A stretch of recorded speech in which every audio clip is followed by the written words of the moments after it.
At exactly 11 o'clock, the presenter will start. But let me use this opportunity to thank you on behalf of the center, and also to thank the Vice Chancellor for this opportunity to serve. Center for Migration and Global Studies, properly pronounced Center of Excellence in Migration and Global Studies, is a research center, and what we do is to have a usable research that is applicable to content that we teach.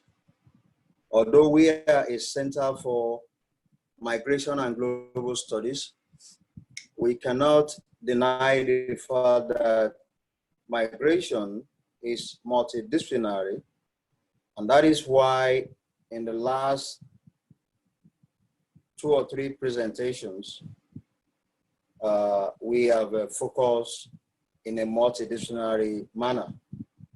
The first presentation, if we can put it that way, without the one that kind of jumpstart the whole dialogue, was done by Dr. Gamawa in developmental studies, followed by Dr. Agbu. And Dr. Agbu's presentation was the first on Zoom. And then today we'll be listening to Dr. Uthman Adeshina, the Dean of FSS, who will speak to us about global migration and economic development. As I was saying, the presentation will be for 25 minutes.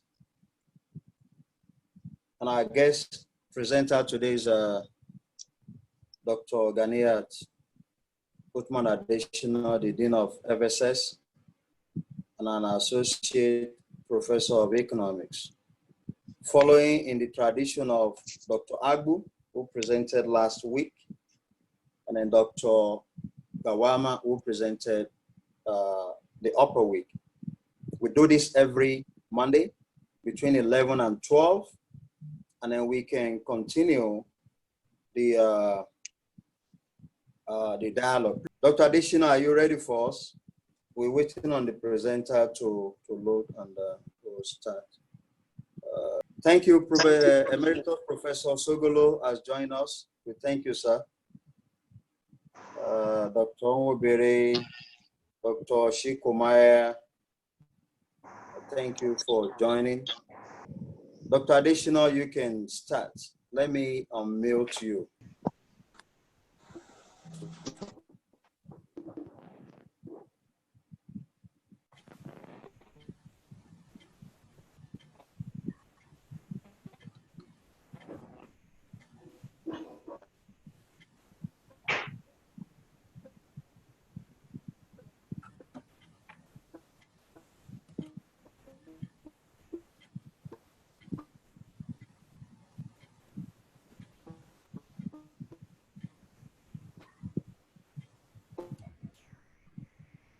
Oh, sorry. I can't. Can you hear me now, please?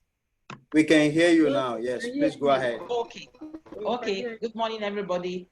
I want to start by praying to Almighty God to forgive the world and have mercy on all of us, and take away this COVID-19 as it's taking its toll on the globe. May He forgive us and restore peace to our land. Amen. I think my topic is on global migration, COVID-19, and repositioning of the Nigerian economy. Yes, I'll briefly talk on the current situation of global migration, and also touch on the impact of COVID-19, positive and negative impacts, and also concluded with the highlights of key policy recommendation on repositioning of the Nigerian economy. Let me start with a common saying. In Yoruba, they will say that when you have good health, you have everything. So a healthy individual is a wealthy individual, and a healthy nation is a wealthy nation. And again, when you look at the nexus between the health and human mobility and economic growth, they cannot be divorced. Because the problem to move within a nation, or whether transnational or internal migration, actually has a big role to play in economic development of a nation.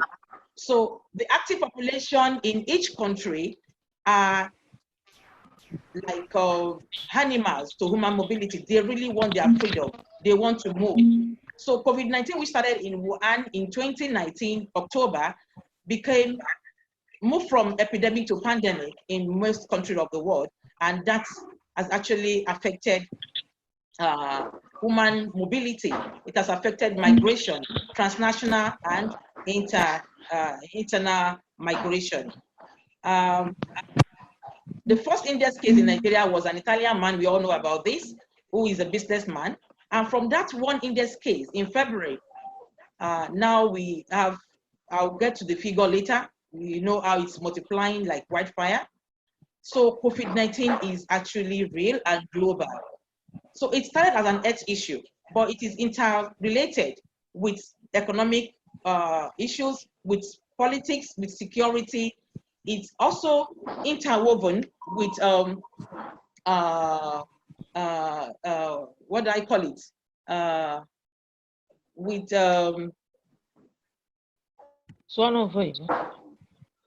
With migration, because when we talk about the spread of the virus, it started with international flights, international immigrants to internal immigrants.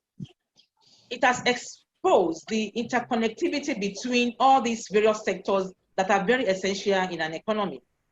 Politically, particularly as pertaining to the issue of globalization, it has shown that the seamless interconnectedness between migration and economic growth can actually be altered, and that is altering globalization that we have known since 1980s.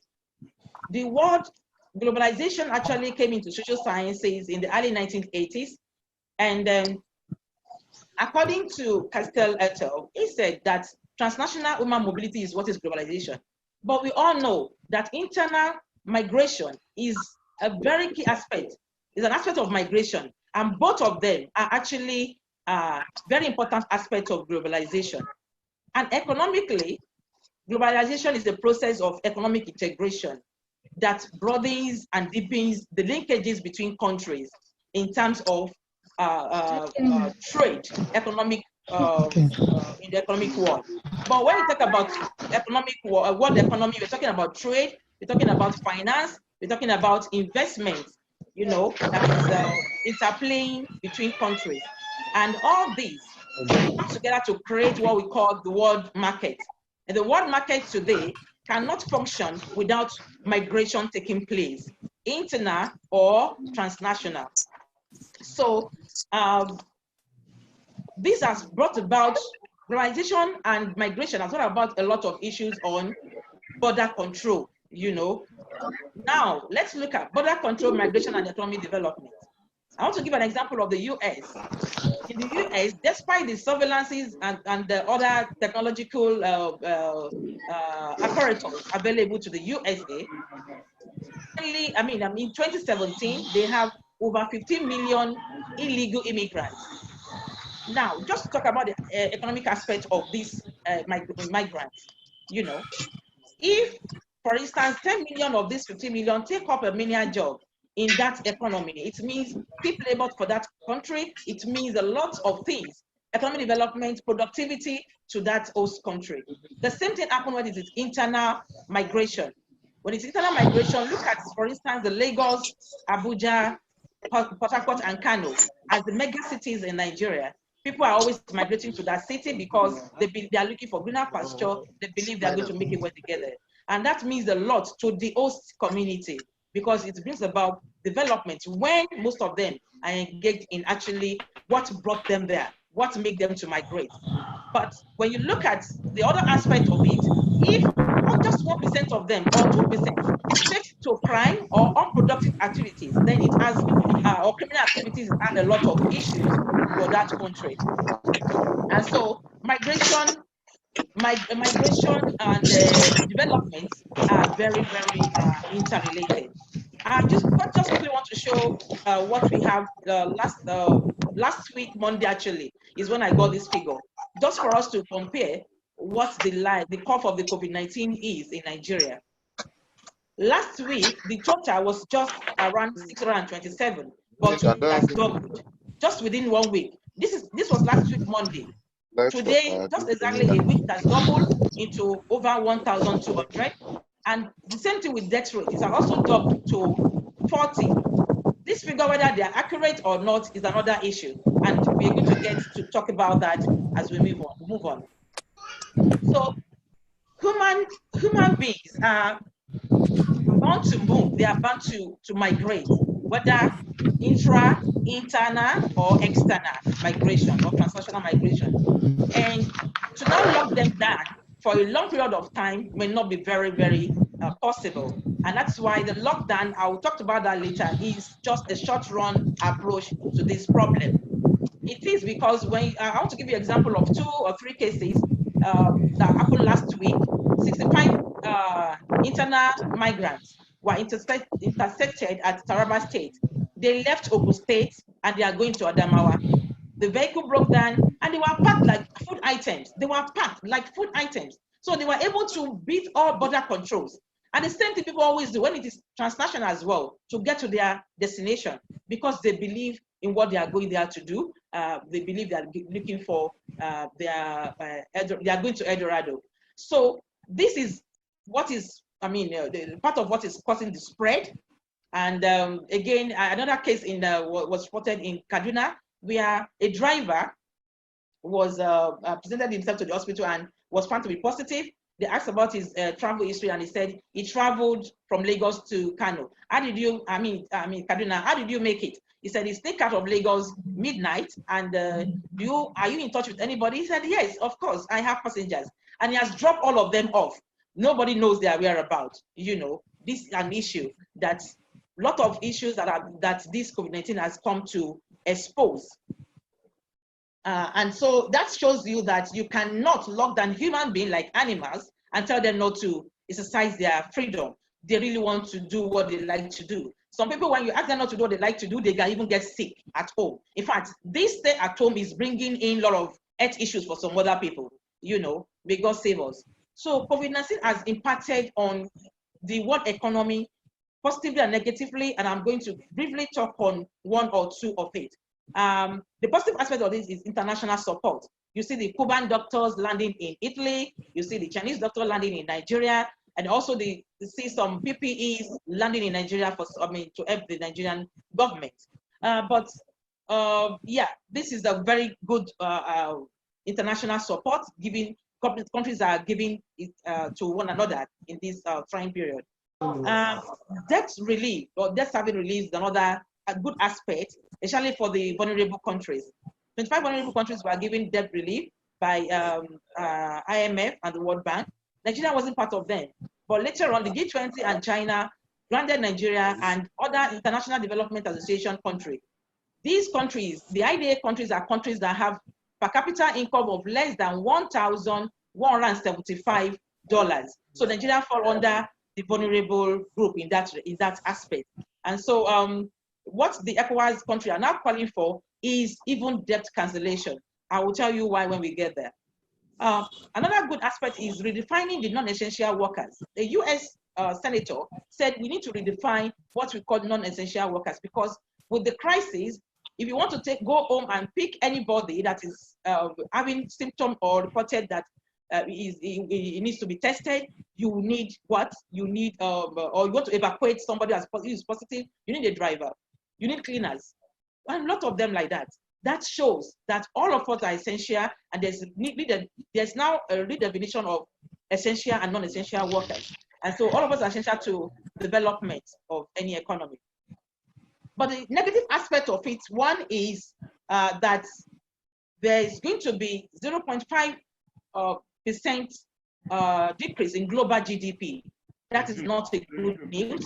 There's also a projection that 20% decline in remittances in the next quarter will, in 2020 we have to be recorded because of the problem that the COVID-19 has actually brought to many countries of the world. I'll come to remittances later. I think I have something on that later. So unemployment is another issue. I will give you just a few examples. Although it is projected that about 2 million jobs will evaporate, but currently BA, British Airline, has laid off 36,000 workers because the airline is grounded, no demand, no supply, and also have agreement with reached an agreement with the 4,000 pilots for 50% cut pay, and this is part of what you'll be seeing at this kind of a pandemic period. Investment has been also evaporating. According to IMF, $83 billion have been withdrawn from emerging nations at the beginning of this crisis, since the beginning of this crisis. I'll quickly just mention on other impact like panic buying. We know what that can cause, usually inflation. Hunger is on the land because people are locked down, no productivity. And this is a country where 50% of the population actually earn a daily living. Insecurity is growing in most states of the Federation, reduction in productivity because firms are shut down, and it is expected that inflation may likely rise from 11% that it is now to 13% before the end of 2020. So low demand for crude oil, loss of revenue, salary cuts, all these are actually part of the negative impact. It has more negative impact than the positive impact actually. And on the crude on the oil sector, the oil stream sector, let me just mention something. For the first time in recent years, we recorded a negative oil price in the West Texas because of storage costs. There was a future market where that is for May future, the May future. People are supposed to take delivery of the future of the crude, or of the petroleum products that have been produced by West Texas Corporation. But unfortunately, they said, we are sorry, we can't take the delivery. The buyers don't want to take it. So what the seller now was trying to do was that, okay, just please take it and we give you $13. And that means you are not paying for the petrol, but we are paying you just for taking it away to solve our problem. So this is even happening in the US. For the first time, we have negative $13 petroleum price, and the normal crude oil anyway still stay at $22, and the OPEC will decide whether it moves up or comes down. Then the last thing I will talk on the impact of the COVID-19 is the PMI. The PMI actually is an indication. It shows is a leading indication. Indicator to show us the performance of GDP in any economy. Let me give you a brief before we move on that. Before I will explain, okay, I will show you about 8 countries. Let me give you an hint. PMI, the Purchasing Managers Index, which shows the health of the economy. That is the thermometer or telescope to test whether the economy is doing well. If it is greater than 50, it suggests that the economy is doing very well. If it is accurately 50, it shows that the economy is not, the productivity is not increasing, it's not decreasing, we are at it. But when it's less than 50, it suggests that the economy is getting worse. Now, when we record it twice consecutively, 2 times consecutively, it's a pointer to recession. That yes, we are slipping into recession. And when you look at these countries, Germany, France, UK, Japan, and all the stuff, you can see that only Malaysia seems not to have fallen drastically. Others are falling. This is just showing you for February and March. By the time April is out and we have the same figure like this, then the world is going into recession. So Now, this has come to show some lapses. The COVID-19 has come to show some lapses. I'll quickly mention lack of development of the health sector is one, education sector as well, lack of database, lack of poor welfare package for the employed, the unemployed, and the vulnerable groups in Nigeria. I'd like to show you a survey actually, quickly. I don't know if I have the time to show you the survey, which was conducted during this COVID-19. I would, okay, I may not, don't let me say I would show it to you. Let me just tell you what is there because it will take me time to share that with you, but I would love you to see the chart. The questionnaire is on various aspects, but the area I want to share with you is on the COVID-19 pandemic and financial crisis and the financial constraint. The household were asked that, is there a constraint on their income? Yes, 75% said yes, there has been a constraint on their savings and income. And do you have contingencies? I mean, or about almost 75% said no, they do not have contingency provision or savings for any emergency, and this came so sudden. Then, if the lockdown is to be extended beyond April 14, what will you do? Most of them said, surely we will go back to work. Some actually said, yes, I may be able to cope, but some said we will be worse off. We will be worse off. That means that if you are worse off or you will be able to cope whatever, what will be your coping strategy? Most people say that they are going back to work. That shows that people really want, you can't stop people from migrating. You can't stop human mobility because by so doing, you are really causing a lot of harms to them. So where I'm driving out is that these have shown a lot of things that the palliative measure that the government, I mean, there's no social welfare package so well before this crisis, and that has come to show very well. Food insecurity has been on the land before anyway, and this is adding more to it. So Nigerian households and the vulnerable groups, for them, the fear of the lockdown is just not about their health, but about what they are going to eat, about economic survival, as most of them actually are living from hand to mouth and they earn daily to survive. So various governments have been doing a lot of things, but let me mention about UK and US. They gave financial support, and I know a friend that collected almost, he said he collected almost 440,000 naira Nigerian money. He just credited his account for his family. He has 2 kids, just 2 kids in the US. And he was given that amount of money just because they want them to stay home for this period while we solve the problem.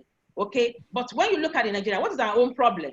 Poor social inclusion is the main issue, is the bane, because ab initio, Nigerians provide everything they need for themselves: water with borehole, electricity with generator, a lot of private schools for their children, a lot of things. So there's this lack of social inclusion, which has affected the mentality of Nigeria, even in saying that I want to be patriotic or listening to the government. So the Nigerian economy largely comprises of these small-scale businesses that really want to earn a living a day, and we say shut down. Now, the longer the shutdown, the more the damages we are going to cause to the economy. And the drop in oil prices has given us a slap on the face, even before, amidst the COVID-19 problem. And so that has affected the foreign, the reserve of the country. Okay. Now, to address this issue, government also knows there's problem. The government knows there's problem. And when you listen to Boss Mustafa, he said, I don't know that our health sector is this bad.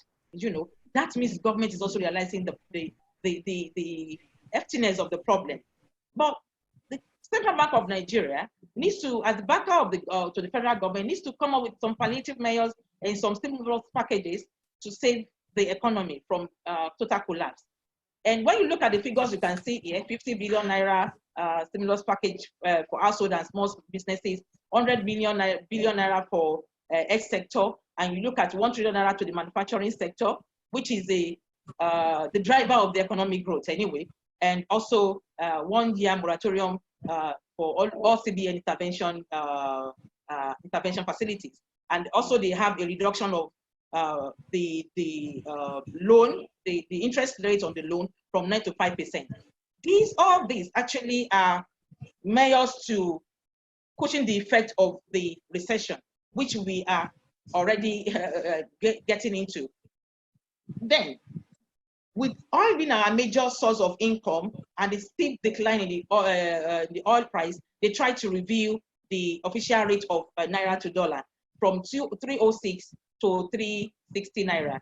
And then the black market and the I&E also was reviewed from 360 to 380.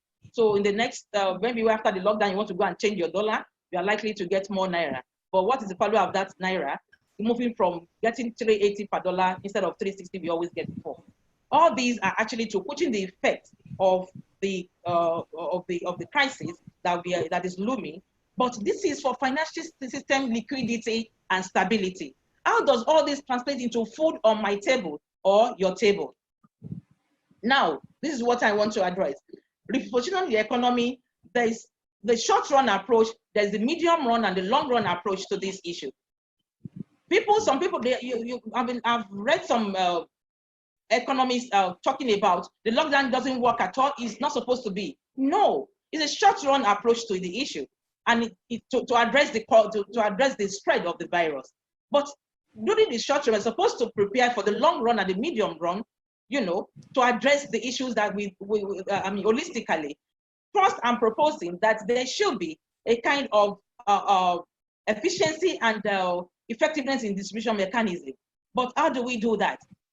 Sure, we don't have database, we have said it. No database, but the politicians, the senators in the House, the representative in the House of Rep, all of them knows how to get to each ward in their local government when they want to vote, when they want vote of the citizenry. They know how to get the one Congo of rice or 5 naira or 10 naira to their doorstep when they need them for voting. So they can use the same method to get to these people, so that there will be distributive justice in sharing of anything that is palliative measure. And then government need to do more financial inclusion. That is very, very important, and more social inclusion as well. In fact, social inclusion encompasses financial inclusion. FIRS and SIRS are expected to, for them to increase the consumption power of the household, they need to relax on collection of taxes. If possible, let the payee be stopped in the second quarter of this 2020, because that's when the recession will be. When that occurs, households will, and even that will address the demand and the supply side. The demand side, on part of household having more money to do more consumption, and on the supply side for company that will have more money to invest into productive activities and will be able to increase productivity. Okay. Now again, on pushing the economy on the medium-term approach, there are a lot of things that the government need to do in this regard. One, I want to say that social distancing is very key. This is the medium run. Actually, we have misplaced our priority in the short run for the last 1 month. The short run, that's 1 month stay at home, is supposed to be used to plan for the medium and the long run approach.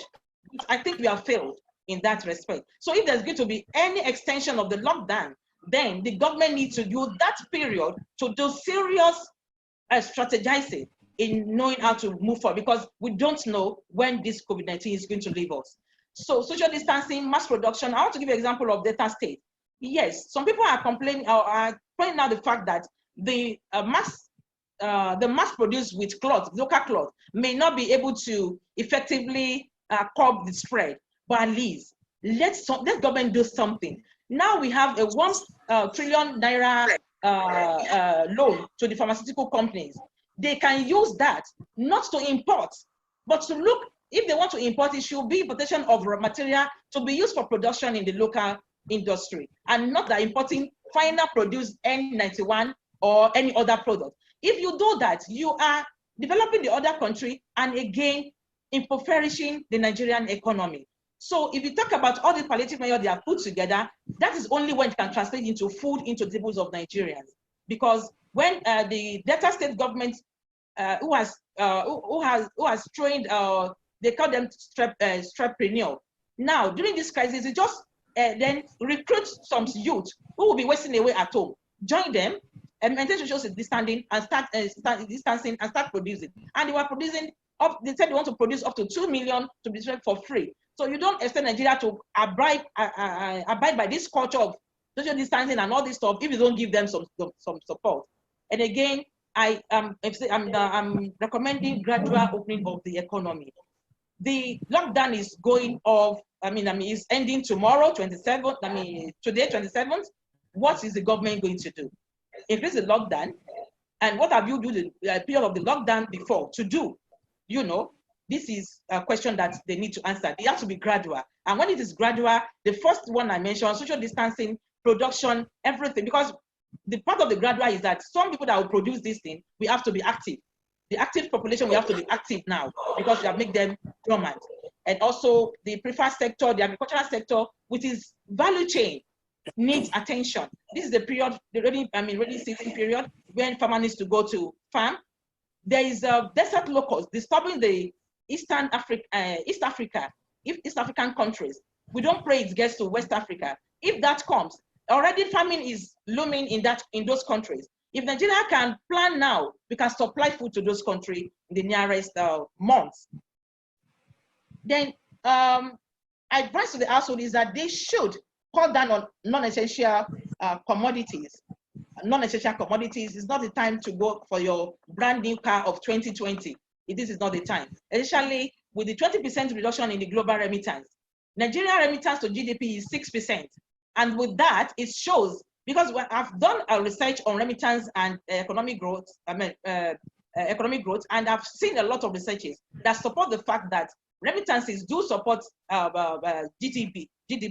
The support we are getting from outside is 6% from the diaspora. Now that the diasporas are also in crisis, because already, even if they open all economy tomorrow, there is this problem of financial credit crunch and also loss of job. So it's like double jeopardy for the Nigerian economy if we are in recession and we are not getting anything from outside coming in to support the foreign reserve and to support the household, because most of the remittances go into consumption actually in Nigeria. Research has shown that. Then on the long run, there's need. The long run, all the short run approaches and medium run will run into the long run. The positioning of the health sector is very important. Update the infrastructure, digitalize, automate this economy. In Malaysia, when this happened, within a short period of time, my university where I finished from, International Islamic University, produced a robot that will be used by the doctors to talk to the patient within 2 weeks. Produced by the Faculty of Engineering and Faculty of the Information Telecommunication or something. Telecommunication, I think that I've forgotten the name of the faculty. With this, and not only that, they again continue up to today. I'm telling you, they again continue because a friend of mine is involved. My mates then when we were in school, but the lecturer there, a professor there, they were producing all PPEs and they are supplying to the frontliners, to save them, from having contact with COVID-19 patients. And you see what is happening in Nigeria. You will see videos of people taking sampling and they don't have face shield. All these are what universities are producing in other realms. Actually, Malaysia, for instance, that is what I know. And I know they always solve their problem in their own way. They're always looking what? If universities are mobilized, if government can do that, mobilize research institutions, mobilize universities to do a lot of things, they will deliver. I remember within 2 weeks also in Nigeria, one research institution was able to produce 2 ventilators within 2 weeks. It was in the news, and we're not anything about it again. Government is supposed to call them and say, how can we mass produce? Even a commoner, a teenager or so, produce a ventilator. All these are, we have the brains here, we have what it takes to solve our problem our own way, and not just looking for help out there and also importing things. There is need to learn from the banking sector, what they have done to introduce a lot of various instruments online by all commercial universities in Nigeria. This has granted university academic system, although ASU is on strike, but notwithstanding, by the time if ASU has to come back to maintain social distancing, we can still maintain some ODL method of learning. And this is very, very key. That is the paradigm in the world. And I think Nigeria needs to actually sit tight, not only with NOUN, but most conventional universities should adopt the ODL method of delivery as well to make it work. Government needs to, go E. We need the e-government. If we have e-government, we have good database. We will have record of the vulnerable groups. We have record of those who are working. Like the El-Rufai yesterday said that 100,000 workers, state workers, will have to donate 25% of their salary for the next 1 month into COVID-19 palliative, because he has extended the lockdown for a whole month, and he knows what that means. You can't lock people down without supporting them. So addressing social insurance is very important. During this period, just last week, the government said they are giving life insurance to 5,000 frontliners. Is that supposed to be? Out of how many? And that's why the palliative mayor, no matter how hard they are trying, I know they are trying actually, we may not see it, because the population of 2 million, and you're addressing 1 or 2 million people, 5,000 and 10,000 of them, no. It's really not working. So there is need for a comprehensive NHIS for all categories of their citizens in the Nigerian economy. And lastly, I want to say that when you look at, I asked the question, is this a World War III? Is this a new world order, or is this a one world order? The world is currently in a state of war, a war without guerrilla fighters, a war without bullets, a war without gun, a war without armor tanker, and a war without delineation of zones, a war that we don't know when it's going to cease fire. We don't know actually. So in this kind of a situation, the government needs to really strategize. If there's going to be any extension like Elifan has done, which is just, what he has done is just on palliative. There are a lot of other things that I need to touch on, which he has not really addressed, because people cannot just donate and don't know how you are distributing this thing. Then, during a war, nobody will tell you actually not to go out. You yourself, you really want to. We have used the first lockdown, 1 month lockdown, to create awareness about this about the crisis. It's a short-run approach. The medium and long-run approach is to continue to sustain that jingle that the crisis is still with us, but these are the ways out. And then I talk about looking into the herbal solution into solving the problem. UI has found a cure through a research. Fu Jigawa yesterday or day before yesterday announced that they are working on something. But look at Madagascar as a state. They said they have found a cure, and now US is ready to give them around $2 million to mass produce, to mass produce that herbal product. Why are we running away from what is ours? We have the ginger, the turmeric, the black seed. People are saying this is what they've been using to get treated, and yet government is not even looking at that side. The subjects are taking. We need to link the research institution with the government, with the industry in solving this problem. Everything has to be looked into holistically. Then on the final note, I want to say that the withdrawal of the US financial support to WHO and the taking over of such support by China is pointing to a new world order actually. A lot of things. Bangladesh is a small state, but look at what he has come up with. That's a new world order. People are coming up with what the superpowers cannot come up with. But when we talk about the one world order, there are a lot of conspiracy theory about it, which I don't want to go into, but that is for discussion. Thank you so much. Thank you very much. Thank you very much. Thank you very much. Let me now unmute everyone, but please mute yourself if you know your dog is barking, your cock is crowing, and your concubine is scratching your back, or whatever. I believe people should smile when I say that. If I offend you, permit me and forgive me. Let me summarize what the presenter has given us. And simply put,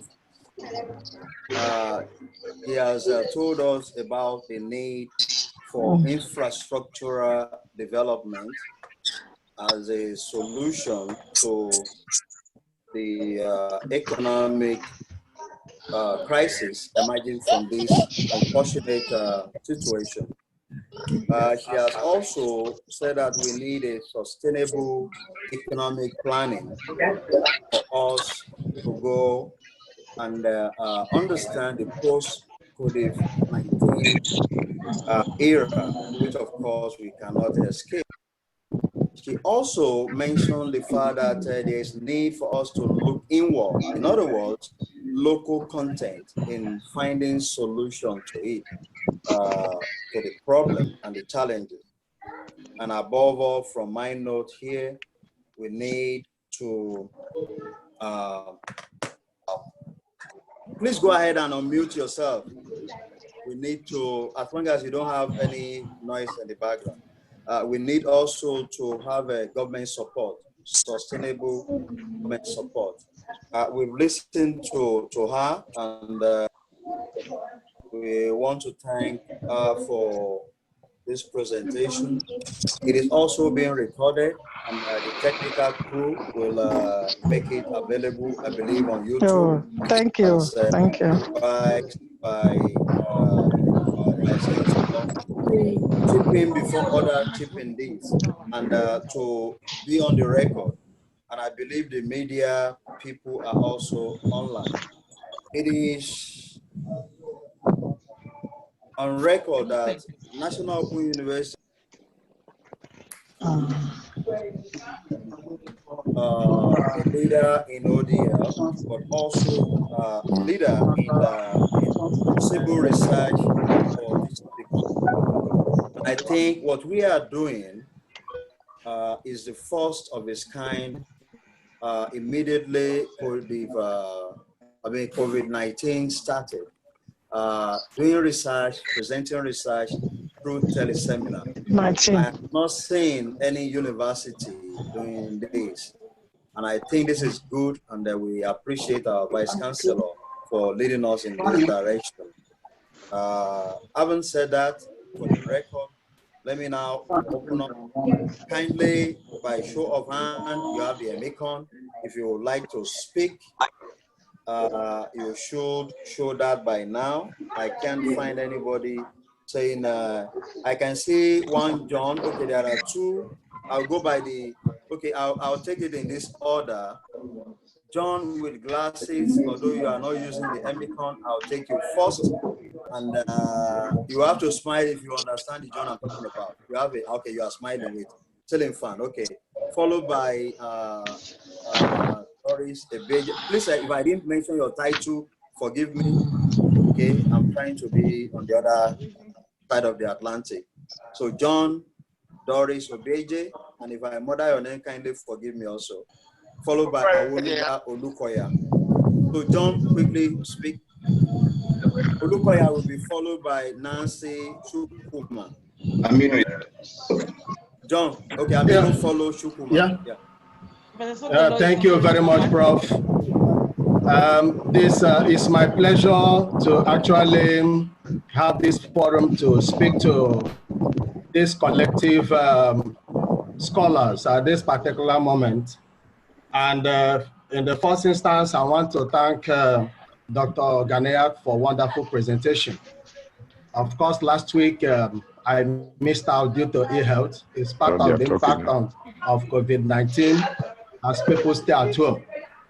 In fact, during the presentation, I could see that all her points raised were quite okay. But where my interest lies, which I felt is not captioned by that presentation, is where the government derailed in disseminating the palliatives to the commoners.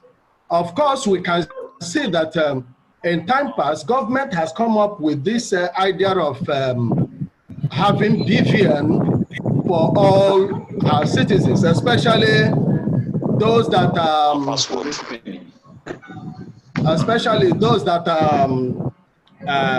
have access to banking.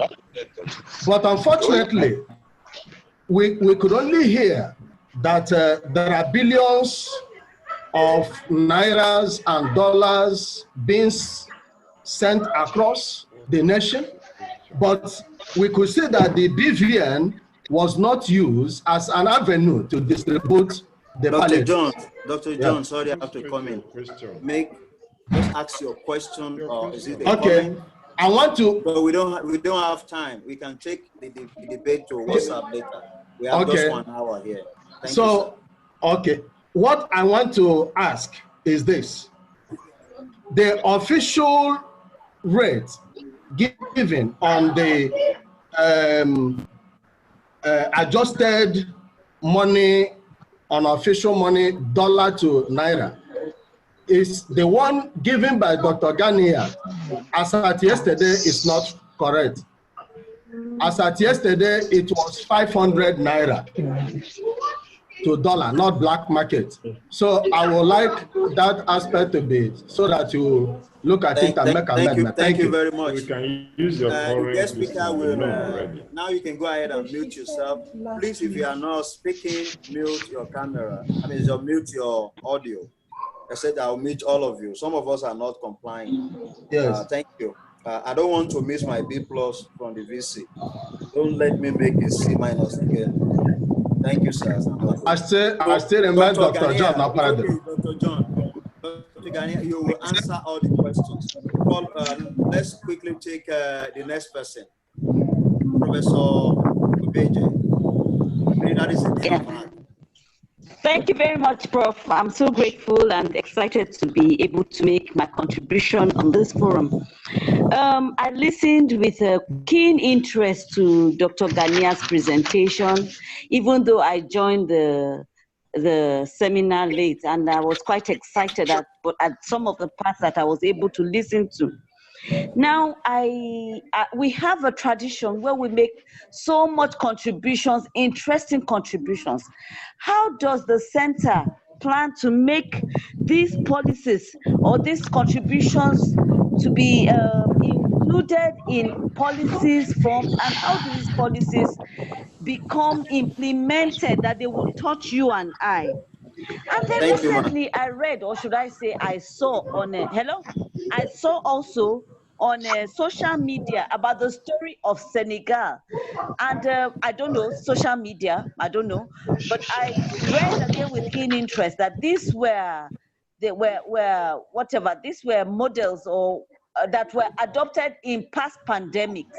And I wonder why we are refusing, just like Dr. Ganiya suggested. I liked her suggestion that we should look inwards and see the possibilities. People come with all kinds of things, oil, seed, blah, blah, blah. And then finally, I do think that this lockdown might not be completely good for us, because you look at it, you lock down. Where I live, you see people coming out, having to buy things, and then when they open up a bit, we'll all rush to the market. I'd rather that we should work on the security thing, like putting on masks and everything, the good thing about the sanitizer.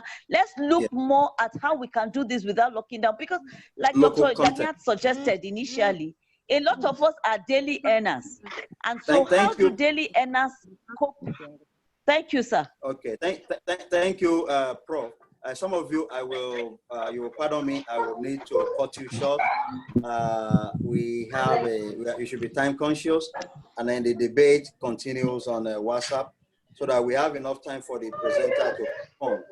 So again, local content, government support is being here. And then the first comment has to do with the center, and I can quickly answer that. That is why we have fellows. We've nominated and have announced 8 fellows, senior fellow and associate fellow. They will serve for 1 year. They are not reporting 5 times in a day, 5 times in a week to the center, but they will be think tank working with the director and the staff in the directorate. So we plan to do that. And the essence of this exercise, as well as the film, the book series, is to come up with a policy statement that we can assist government. Having said that, let's move on to the next person. I believe it's Dr. Awonuga Olukade, followed by Dr. Shukuma, followed by Dr. Aminu, and then Techno, whoever is Techno 3, Galaxy, and then Dr. Okoro will be the last. Please ask questions to the point. Thank you very much. Yes, straight to the point. Thank you, Dr. Ganiat. The paper well presented. Okay. IMF 2020 Unmute for me again. to understand that the effect of this COVID-19 pandemic. Can you mute, please, your audio? Hello? Continue. Hello? Continue, please. Yeah, that the effect of COVID-19 pandemic can lead to recession. What is the effect of this recession on Nigerian masses? Thank you. Thank you very much. I love that short question and comment. Next, please. And then our emeritus, Professor Emeritus, we ask the last question or comment, except if the VC is asking questions. Go ahead, the next person, please. Okay. Thank you, Dr. Daniel. Thank you for that wonderful presentation. I will go straight to my question. My question is, how are we looking at the inflationary effect of handing out money to people? Because I see that all of us, we are proud countries that are giving out money to their citizens and all that. And we are saying that Nigeria is not doing the same thing. But I'm not looking at, like, my worry is on how do we now look at the inflationary effect of just giving people money, and where is the food that you're going to buy with the money? That's one. Then my other worry is on the 20% 20% remittance, as a reduction in remittance. I think that, I don't know if that assumption, if it is an assumption or a fact, because I am coming from the background that most of the countries that are actually locked down as it is now is where Nigeria is having more of skilled and even unskilled level, like Italy, where you have more of unskilled level, and then China, where you have unskilled level, apart from unskilled, where you do direct business with Nigeria. And we are still looking at 20%. I think that figure is so low. I think we have much more than that. Like I said, I don't know if it is an assumption or thank you. In fact, look at the raw data, I think it's much more than that. Thank you. Thank you very much. Thank you very much. Next, please.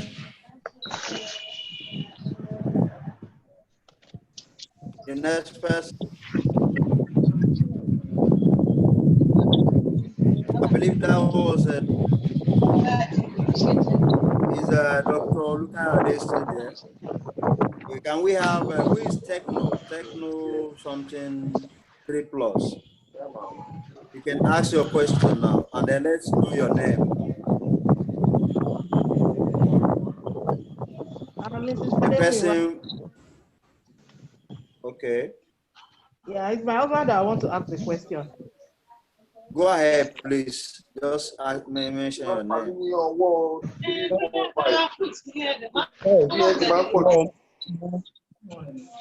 My question is that I agree the lockdown has its negative effect on the citizenry.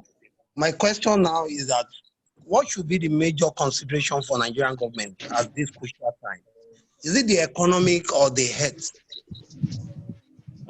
Is it the economy or the health of the people? Thank you very much, sir. Okay, the next person, Galaxy A30X. The economy should be let us have your name. Who is Galaxy A30X? Okay, that person is not there. Professor Sogolo, kindly speak, sir. You've joined me, Prof. Thank you. Who are you? Sorry, Prof. Sorry, Professor Sogolo. Right. Somebody said you joined me. Who is that person, please? Oh, Dr. Aminu. Yes, bro. Please, my HOD. Can you go and then Baba will speak last, please. Thank you, the Vice Chancellor, for establishing the center and your humble self, good leadership, and also my team for a very wonderful presentation. 3 issues I want us to look into. One, the issue of the driver in Kaduna what happened in Kaduna is not really the driver dropping the 19 passenger. What happened in Kaduna, somebody would do infection, and also some problems dropped on his way to Jigawa, dropped in Kaduna, and he died after the test. It was battery is almost out. So, 7%. I told you that. Migration, COVID-19, of Nigerian economy. And I asked myself, what is the role of ECOWAS? It is about global migration, and I have not heard anything about global movement.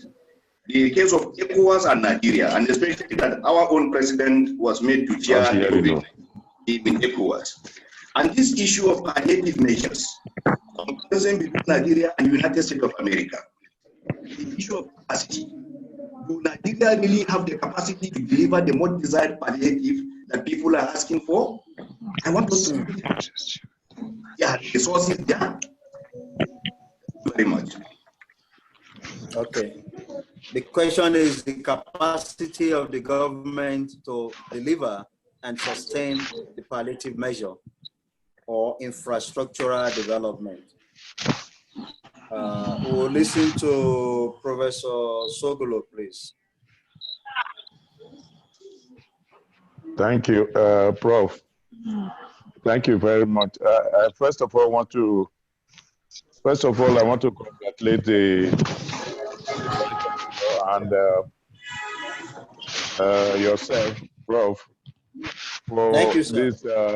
this for this innovation. And in a way, it means COVID-19 has its own consequences, because I would not have been exposed to this kind of experience. So while we talk about the negative consequences, this in a way is a good thing for us, particularly an ODA institution. But there's, and then secondly, I want to congratulate the professor, Adesina Uthman, for this clear and lucid presentation.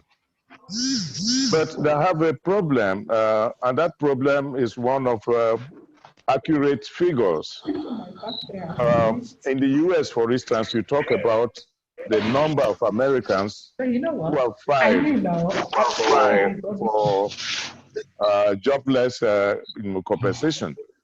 But the question I want to ask the professor is this: how many Nigerians have been rendered jobless by COVID-19? Can we get an accurate figure of this number of Nigerians? And then the second point, again, it has to do with accuracy of figures, was the question of the exchange rate, which of course somebody has already pointed out.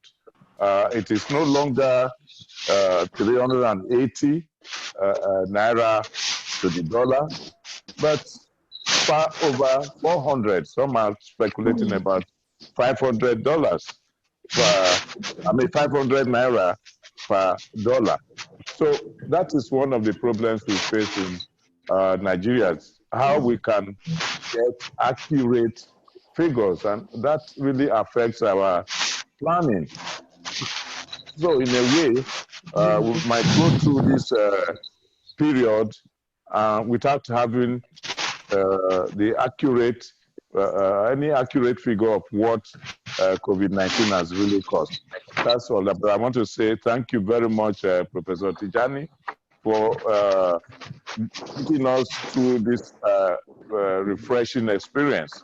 I really enjoyed the first one, and I've enjoyed this second one. Thank you very much. Thank you, Baba. Thank you very much, sir. We thank you for your support. Thank the VC. I think with your permission, sir, I just noticed that Dr. Erima has been raising up. Please make it snappy, the question or the comment, so that the dean... Sir, I'm here to speak. Who is this? Hello, Prof. I'm here to speak, Dr. Korapo. Okay, Doctor. Okay, Dr. Korafo, and then Dr. Erima, please make it snappy. Our time is almost up.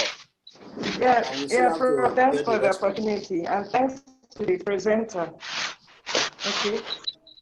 Thanks to you, Prof, for organizing, and thanks to the presenter.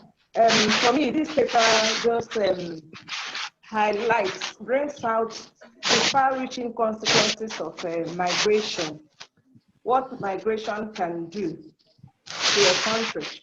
Now, the issues that have been raised are there, all right. But my problem is, we keep talking about porous land borders in Nigeria, but it's so obvious to us now that even where we think that we have some control, there isn't much control there. If those who were outside of Nigeria didn't come in with COVID-19, we would not have had it. And they all came in, most of them came in through by air. And now,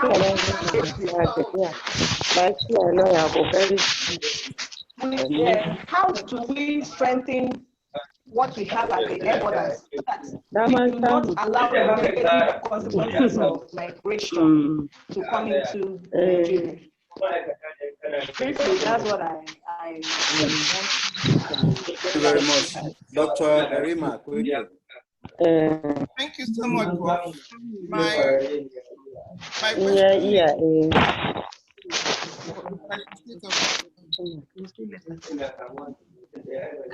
Thank you, Prof. I would like to first say thank you to every presenter. And my question is, in Nigeria, we are very reactionary, and look at some of the short-term and long-term strategies that she recommended. The question then is, how can we as a country draw from the experiences of, can you hear me? Yes. Hello? We can hear you. Go ahead, please. Okay, I was saying that how can we as a country draw from the experiences that we had in the past, like experiences from Ebola, experiences from the MDGs. Now we've made some gains even with sustainable development. All that will be lost if we do not have a policy. To be able to draw a policy decision for the country to begin to implement on a continuous basis and not wait for when there is an incident or when there is an outbreak or a challenge like this. Thank you. Thank you very much. Dr. Oyebode is raising up, but we'll take it later, not now. Please kindly respond. Okay, thank you so much. Kindly respond to the questions. Okay, thank you so much. I hope my colleagues can please kindly mute yourself again. Please kindly mute yourself so that there'll be decorum, please. I've muted everybody. Let me unmute you. Hold on, let me unmute you.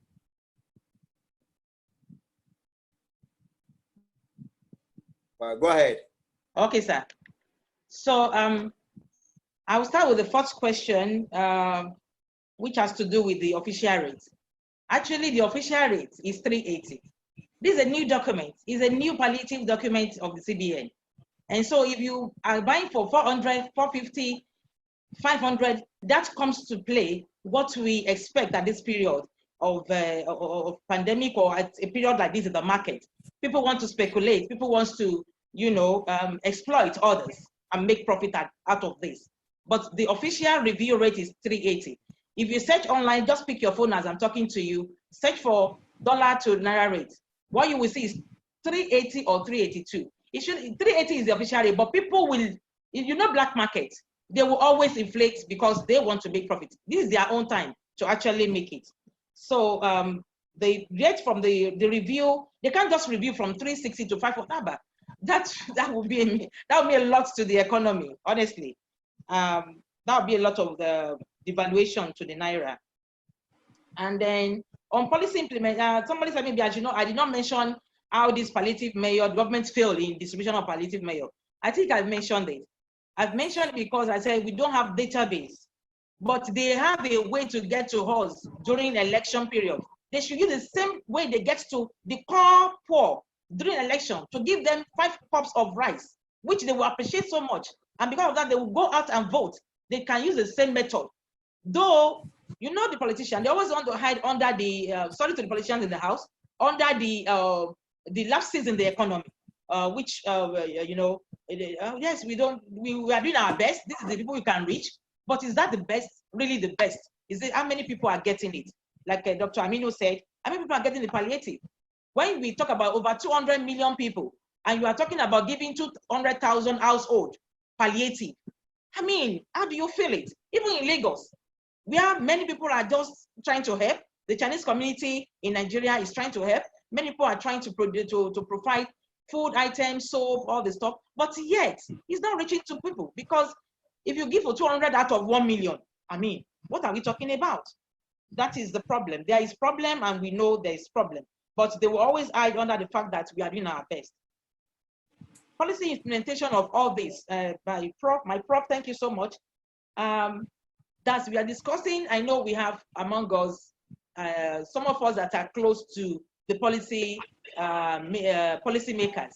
And if there's any other suggestion apart from what I've done, I would actually appreciate if people can drop it at the center forum, and I will pick them, just target policy repositioning the Nigerian economy, and I will pick out all this.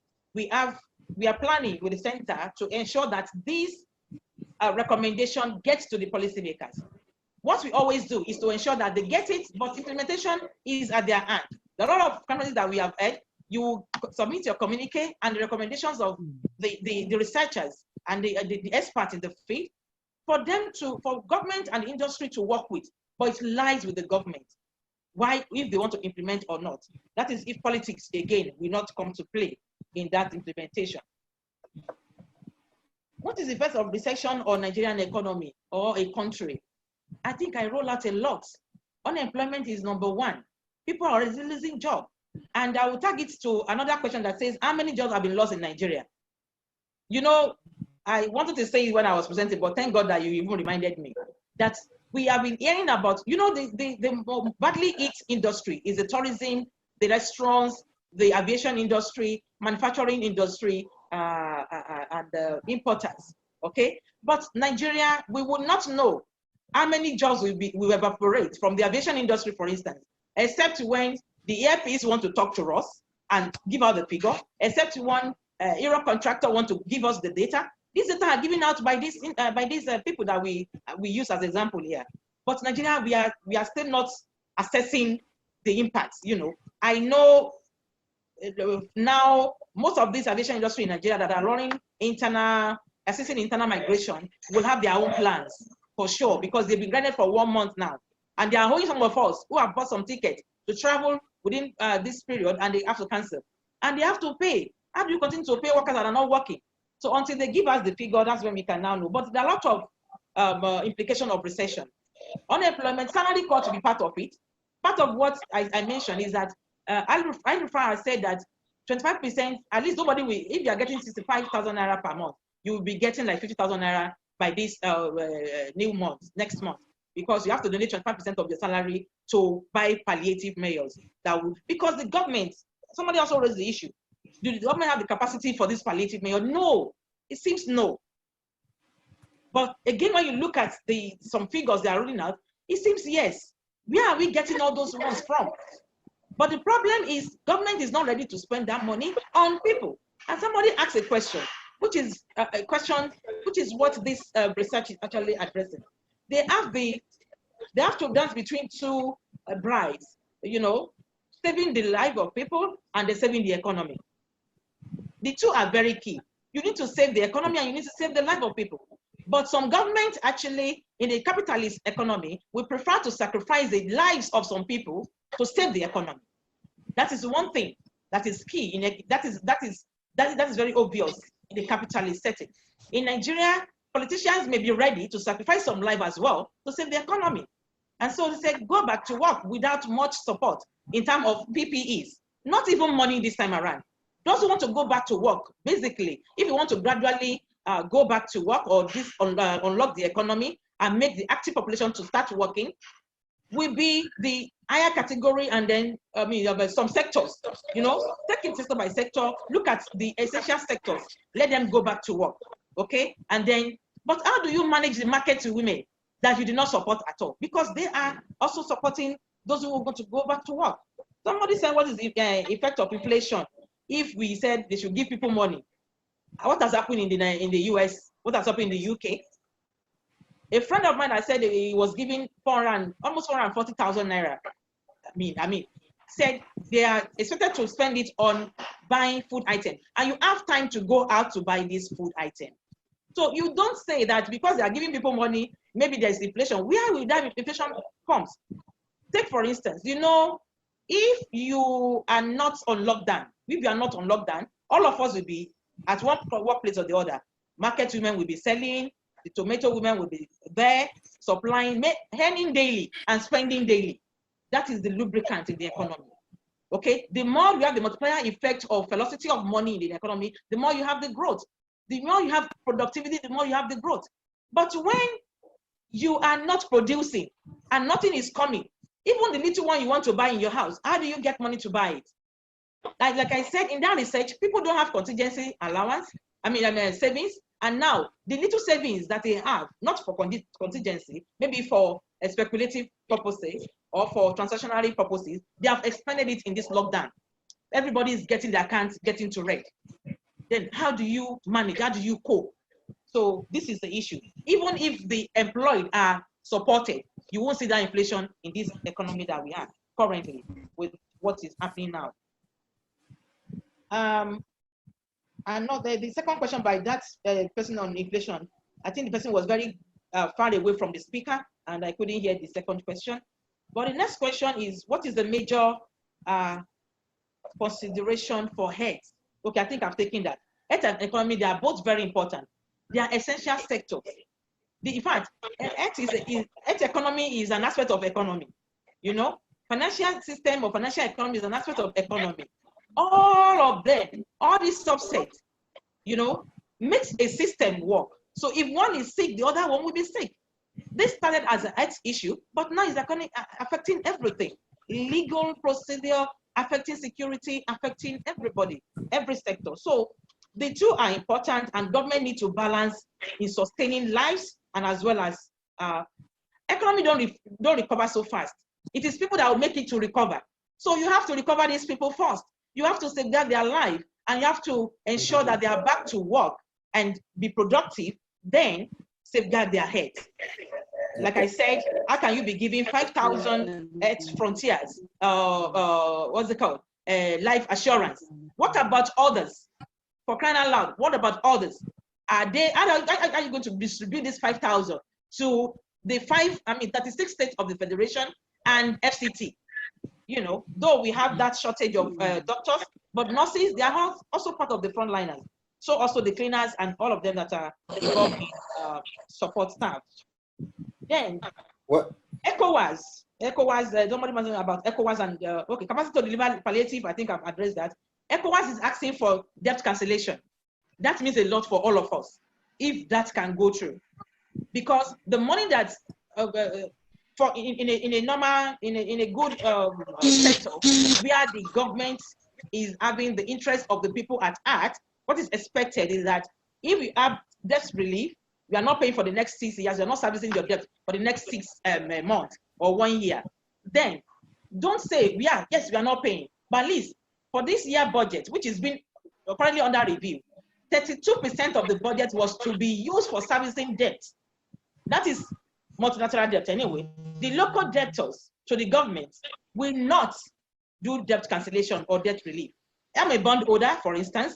I will not give up my capital that I invested in the government to save them from financial crisis and say I want to do debt cancellation.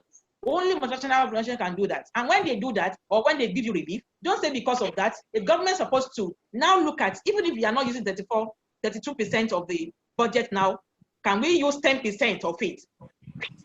Now, attach it to the industry and make them functional. If it is only etc you can face, for crying out loud, you have to do something, you know.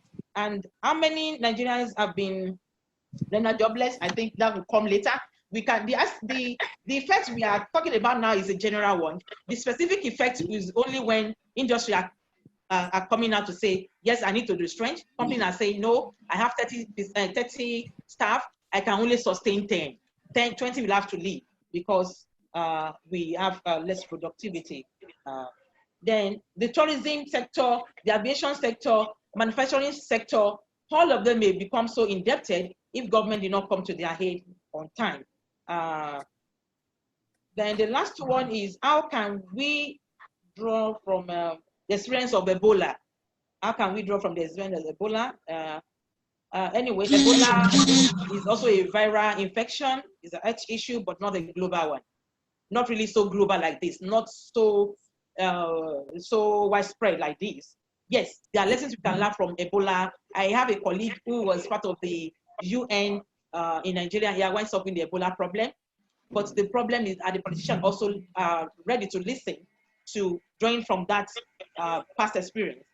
What you can draw from it, yes, will be useful, but you need to think out of the box. Actually, look inward, like I've said. We really need to look inward in Nigeria and solve our problem in our own way. Thank you. Thank you very much, Dr. Ganiat, for this presentation and also responding to those questions. We will have to do the following. I know the VC is here, and I will, with his permission, permit him to speak last. But before he speaks, I would like Dr. Oyebode and Dr. Ozigbo. They've been raising their hands, and they also send me a chat, and they are regular, you know, stakeholders, participants, both on WhatsApp. So I'm going to allow them to kindly keep it short, comment, okay? Before I open or unmute them, or those two can unmute themselves, let me say this, that our next presentation is next week, same time, same venue, and the presenter is Dr. Aneto, and the title of our presentation, which of course I'll share with you, is the impact of migration on the health of school-age children and adolescents, the pivotal role of health education. So the issue of education, the issue of health, economy that we've mentioned, perhaps we can, the presenter next week will talk about that. But more importantly, we can continue the conversation on WhatsApp or on Telegram. And talking about Telegram, please kindly alert me about numbers, phone numbers of colleagues so that I can have them. So I will allow Dr. Oyebode and Dr. Zigbo, and then the Vice Chancellor will round up. Please make it short, both of you. Thank you, moderator and presenter. I know this issue of using lockdown is subjective and contentious, so we continue to debate about it. But I've read a number of articles that oppose this, and I kind of want to agree with the arguments. First, in 1918, when this lockdown was used, it did not reduce the number of casualties. Two, even after the the recession, after the pandemic, there was long-time recession that led to even the 1930 global recession. So, and the people are again saying that probably it's a conspiracy theory. If we use the conspiracy theory that probably the West is throwing this lockdown at us so that our economy, see the effect on the Naira now, and other sectors of the economy as well. Things are not moving. So I will prefer that we lock down our airports, seaports, and all this, where we allow internal businesses to continue. Thank you. Thank you. Please mute yourself. Dr. Ozigbo. Dr. Ozigbo.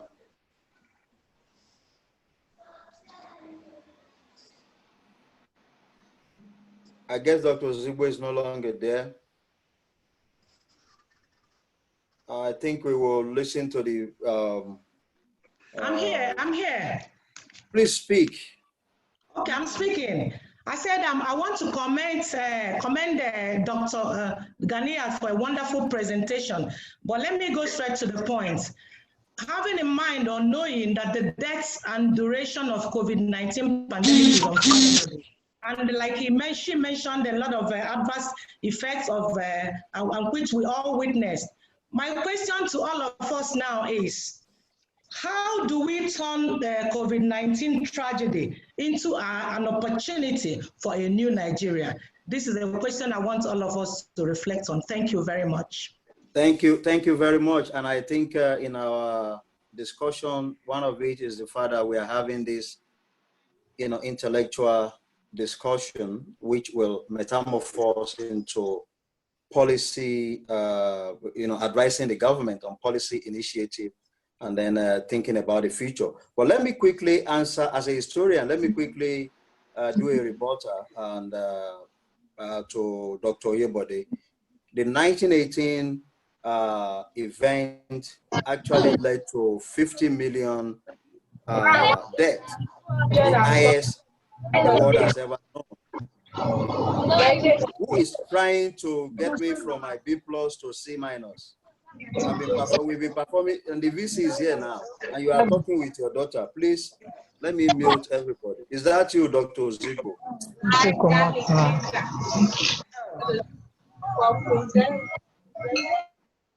Okay. Now, sorry about that. So please, what we are saying is that, in fact, the post-lockdown in 1918 was much more devastating than during the lockdown. And of course, we have to be conscious about that, because when we clamor for unlock us, and then we now go out, we start embracing one another, then we are creating another pandemic, which I don't know what the consequences will be. Having said that, let me allow the Vice Chancellor to kindly speak to us. Mr. Vice Chancellor, sir. All right, good afternoon. Good afternoon, everyone. I'm sorry I joined late. The reason is because I forgot about it. It's only when I was looking through my phone that I discovered that this thing has already started. All I can say is my good wishes and goodwill to everyone, and a wonderful job by Abekule Tijani for this. And I will urge that this is the beginning, not the end. It's not something that we should stop when the lockdown is over. This is because we're all scattered in different places. So we should continue our seminars, our conferences, presentations in this form, because it doesn't really cost us much. And the university has paid for a whole year for the Zoom platform. Initially, I was reluctant to pay for it because I thought staff don't use it. They don't care about it. But because we are forced into using it and initiated by Professor Peter Okebukola, who is doing a very, very good job at the University of Lagos, where I am participating, I thought we should extend it to other aspects of the university. And I'm very, very happy that the Migration Studies Center has picked up the challenge. This is the first, in the history of the university, this is the first center that has actually done something like this. So let's all congratulate ourselves and clap for ourselves. I think this is wonderful. I don't have much to say about the presentation because I did not, I wasn't there when she was presenting. I'm not an economist. But the idea is,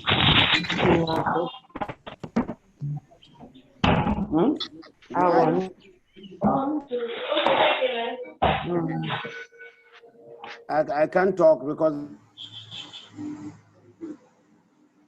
Go ahead, sir.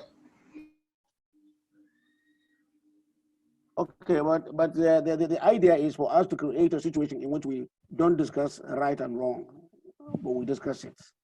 There is no magic bullet. none of us can give an exact solution to what is going on to social problem. Academicians are not problem solvers. It's the administrators who are problem solvers. Ours is to unearth, to excavate, to investigate, and to report. And that's what we are doing. And I would hope that eventually we will make this into a lecture, into occasional lecture series. The NOUN Press is ready to publish. I'm the chairman of the NOUN Press, and we will publish any, after going through peer review, of course, we will publish any of this as part of our occasional paper series. This is the only center that is doing something tangible. When I say tangible, I mean something that we can see and say, yes, this is an activity that is going on. Everybody is eager to get on. Everybody is eager to be involved. Everybody is eager to be part of it. And as you may know, I'm exiting, I'm leaving. And so I have started my exit by deleting myself from every group in NOUN except this one. I contribute to this one in many ways. I provide a film, Leapfrog. Is it Laraba Obaichi? Is it Leapfrog or Pirog? I don't know the pronunciation, but the film is fantastic. I saw it in New Jersey at the University of New Jersey, Rutgers. And I thought this would be a very, very good thing for us to see. I have the English translation.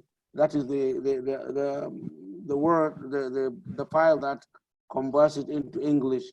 And I'm trying to find a way of doing that. But at the moment, it's only French and Portuguese. But cinematography is a fantastic art.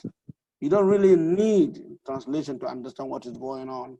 So eventually, I'm sure Professor Tijani will be able to show the film. I have shared it on the platform with him, and he has also shared it with everybody. So people can download it and see it. We can discuss it if we want after we have watched it individually, and we can share it as much as we can. So I would like to congratulate Professor Tijani for this initiative. He was a little bit reluctant at the beginning because he said people were complaining about lack of internet and all that. But now we have about like 42 people. Getting 42 people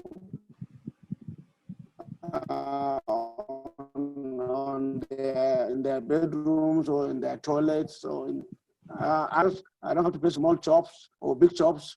I don't have to pay DTH. I don't have to pay everything. And at the same time, we're getting something done. So this is the way to go.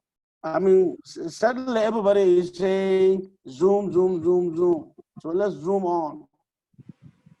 And UNESCO was so impressed by what NOUN is doing that they have defaulted NOUN as the center for their online education. Just about 2 weeks ago, a conference was held with African Union and Adesina, the guy in charge of Director of Learning Content Management System, represented me. I was supposed to keep a keynote address and I refused to do that. I have disengaged myself from any public responsibility from now onward. I would rather other people do it so that there is people become aware. I'm beginning to introduce people gradually to transferring of power and authority so that they can begin to do things while I leave before our next vice chancellor comes on. So this is the only group that I will stay in up to the day I leave, which is on the 10th of February next year. So Professor Tijani, this is fantastic. This is wonderful. I'm really appreciative of what you have done. Dr. Ganiat, I'm sorry I didn't hear your presentation. I don't know whether you actually shared the slides with the viewers or not, but yes. I will urge. Okay. There was a PowerPoint presentation, and we're also recording on cloud. And okay, now when you record it, you can put it on YouTube. Ashoni Bare, we put it on YouTube. Both That's Mr. Gohan so that and people can watch it again. we put it on YouTube. Yes, sir. Good. Now, our caution to future presenters: be aware that it is not just 43 people who are going to watch you. It's going to be the whole world. So you have to be very, very, very careful and scholastic in your presentation, because they are going to put it on YouTube and people are going to see it. So that means you have to be very careful about what you say and how you say it, so that you attract the kind of attention that should be attracted. So I congratulate you once more. Thank you for sparing time out to be here with us. I'm very sorry I came late, but there's another lecture going on at University of Plateau State University with Professor Okebukola, and that is supposed to end around 1 o'clock or so. So I'm shuttling between the two lectures. I don't want to leave this one. I don't want to abandon it at all. But I'm looking forward to Aneto's work. I think she's doing a very, very wonderful work. And I'm looking forward to the way she connects migration with mental health. And I would like to see how different that will be from Jane Agbu's own, because Jane Agbu was a clinical psychologist. And I think part of the things we talked about was that she was too mechanical, too technical. Many laymen like me wouldn't understand what she was saying. And she didn't connect it very much effectively with migration, only toward the end. So I hope Aneto will understand that at the forefront, we're talking about migration, not politics, not economy, not society, but migration. About how people move from one place to another, what made them move, and when they move to another place, how they adjust to that particular place, how they interact. I have a few other local material that I will share eventually. I will share as much as I have and what I have so that it can be a depository. And please, when you get them, share them with others also. And like I said in one of my postings, please don't give us references 2014, 2015 and all that. That's old. If you really want to be scholastic, start from 2017 upwards. These things are available. You can buy them on Amazon. So it's no big deal. Maybe 10 years ago, we wouldn't even know what Amazon is, but now we do. Your GT Bank card would actually enable you to get anything from Amazon. Not only just the GT Bank card, but any other card, I think, unless you're using a very useless bank, like First Bank or something like that. But if you're using an excellent bank like Zenith or GT Bank, you should be able to buy whatever you want online. So please, guys, let's move up. Let's give Professor Tijani all the cooperation that we need in order to make sure that this center becomes successful. It's our latest baby, and we will create mechanisms to ensure its sustenance. After the funding, there is a funding for it from TED Fund. So after the funding is gone, we will make sure that it sustains itself. So once more, thank you very much for giving me the opportunity to talk. I'm sorry I was late, but I was with my Oga, Professor Okebukola. I was moving up and down all over the place. So once more, have a wonderful day, and thank you very much for being with us. Thank you very much, sir. Thank you, thank you, thank you. Let me use this opportunity to thank the presenter for today and the previous presenters. We really appreciate you. You've had the Vice Chancellor. We definitely will be publishing after peer review. It has to be peer review. And we will publish in one format or the other.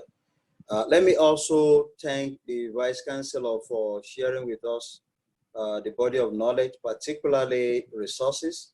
And we have created a Telegram, apart from the WhatsApp, and of course this Zoom for every Monday presentation.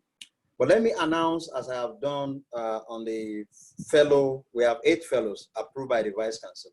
And I think I mentioned that before the presentation for today. We plan to start the book, what we call the book/film series. So, and just like the Vice Chancellor said, please, we have reproduced this on Telegram. Get the app and then be able to harvest the benefit, so that when we start on Thursday, we'll be able to make meaningful contribution to either the film or articles. You know, articles must be published in a peer-reviewed journal or a chapter in a peer-reviewed book, not just anything, you know, that goes. Again, I thank you. I thank you for your resources. I thank you for your time. Godspeed and goodbye. Thank you very much.